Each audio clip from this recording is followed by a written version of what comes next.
اعوذ باللہ من الشیطان الرجیم، بسم اللہ الرحمن الرحیم۔ شروع اللہ کے نام سے جو بڑا مہربان نہایت رحم کرنے والا ہے۔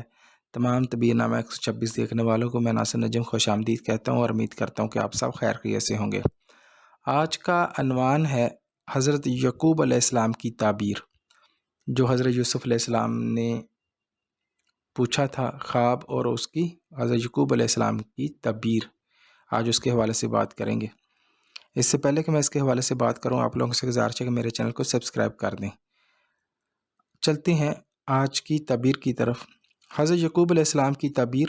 حضرت یوسف کے خواب کی تعبیر حضرت یعقوب علیہ السلام نے یوں کی تھی کہ 11 ستاروں سے مراد حضرت یوسف کے 11 بھائی ہیں، اور ان کے سجدہ کرنے سے یہ مطلب یہ ہے کہ وہ حضرت یوسف کے سامنے سرنگوں ہوں گے، جھکیں گے، اور اس وجہ سے حضرت یعقوب نے حضرت یوسف علیہ السلام کو منع کر دیا تھا کہ یہ خواب اپنے بھائیوں سے بیان نہ کرنا۔ وقت گزرتا گیا اور آخر وہ گھڑی آ پہنچی جب حضرت یوسف کے خواب اور حضرت یعقوب کی صداقت کا ظہور ہوا، اور حضرت یوسف کے 11 بھائیوں نے ان کے سامنے اپنے سر جھکا دیے۔ یعنی جب حضرت یوسف علیہ السلام نے اپنے والدین کو مصر کے تخت شاہی پر اپنے ساتھ بٹھایا تو تمام درباری تعظیم کی خاطر ان کے سامنے جھک گئے، اور اس کے ساتھ ہی خاندان یوسف کے سب افراد نے بھی آپ کی تعظیم کو کی۔ تو حضرت یوسف علیہ السلام کو اپنے بچپن کا خواب یاد آ گیا اور اپنے باپ سے مخاطب ہو کر فرمایا۔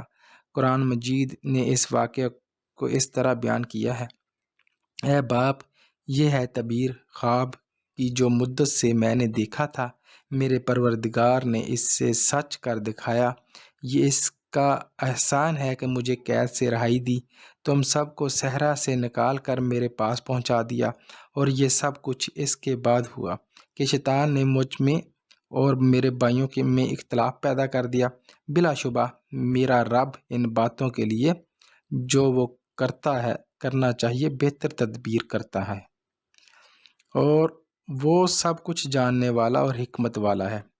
اس خواب سے اس بات کی تائید ہوتی ہے کہ دور خیال خوابوں کے ذریعے انسان کو راہ ہدایت ملتی ہے۔ پیغمبروں اور صالحین کے خوابوں کی یہی کیفیت ہوتی ہے۔ اس قسم کے الہامی خوابوں سے صاحب خواب کے کردار پر روشنی پڑتی ہے۔ تو آج اس سے ثابت ہوتا ہے کہ خوابوں کی ایک حقیقت ہے جو اللہ تعالیٰ اپنے برگزیدہ نیک بندوں پر ظاہر کرتا ہے۔ اپنا ڈھیر سارا خیال رکھیے گا اور طبیعی نامہ 126 دیکھتے رہیے گا۔ اللہ حافظ۔